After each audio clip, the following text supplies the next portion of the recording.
안녕하십니까. 세일고인 에스크로 대표 정혜태입니다.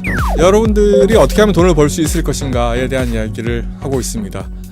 오늘은요 미국 얘기를 또 조금 해보려고 합니다.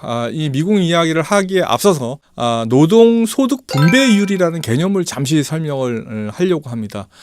노동소득 분배율이라는 건 어떤 거냐면 이런 거예요. 전 GDP, 뭐 GNP 다 마찬가지. 요새는 GDP 개념을 많이 쓰니까요. 전 국민이 창출하는 생산하는 이 GDP 중에서 과연 노동으로 창출하는 비율, 그죠? 예를 들어서 노동으로 창출하는 비율이 50%다 그러면 자본으로 창출하는 비율이 50%겠죠. 만약에 노동소득 분배율이 60%다. 그죠? 그러면 자본으로 창출하는 건 얼마예요? 40%예요. 그죠? 100에서 빼는 거죠. 그죠? 그러면 노동소득 분배율이 60%면 자본소득 분배율은 40%인 거죠. 그죠?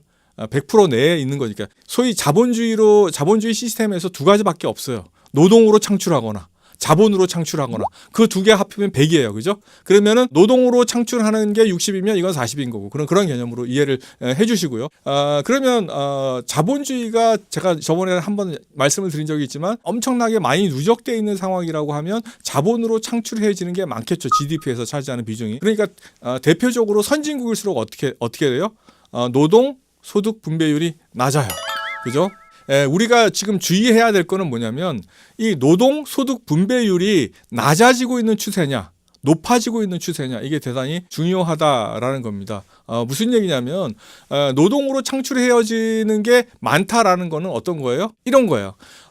만약에 실업률이 떨어져요. 실업률이 떨어진다는 건 고용이 많이 된다는 거 아니에요. 그러면 어떻게 돼요? 정상적인 상태라면은 노동으로 창출하는 GDP에서 노동으로 창출하는 게 더 늘어나겠어요? 떨어지겠어요? 늘어나기 정상이죠. 근데 지금 미국은 어떤 상황이냐면 이런 거예요.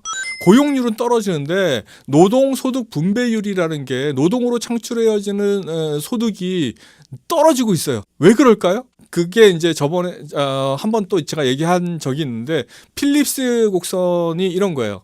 예를 들어서 실업률이 떨어지면 임금은 올라요, 내려가요. 전체 임금은 올라가야지 돼요. 그죠? 근데 지금 상황은 어떻다는 얘기예요? 올라가지 않았다는 얘기예요. 정확하게 반비례 관계가 나와야지 이게 정상적인 시스템이에요. 근데 미국이 지금 어떻다는 얘기냐면은 이런 거예요. 실업률이 떨어졌는데 노동으로 창출하는 노동소득은 많이 안 올라간 거예요. 그렇게 되니까 어떻게 돼요? 노동소득 분배율이 떨어지고 있는 거예요. 그게 미국의 어떤 문제예요? 미국이 지금 정상적으로 물론 산업 구조의 문제도 있어요. 여러 가지 원인이 있겠지만 미국 같은 경우에는 그죠? 왜 그래요? 부가가치가 높은 일자리가 창출이 안 됐다라는 얘기일 수도 있고 그냥 3차 산업 서비스업 비중이 되게 높은데 그 서비스업 중에서는 뭐 아주 뭐 부가가치가 높은 뭐 그런 뭐 인터넷 사업이라든지 이런 걸 제외하고는 어때요? 대부분은 뭐 그냥 임금률이 작은 그런 고용이 많이 됐다라는 거예요. 그래서 사실은 어떻게 돼요? 이 여러 가지 표를 이해를 할 때 노동소득 분배율도 같이 상승해 줘야지 돼요. 그죠?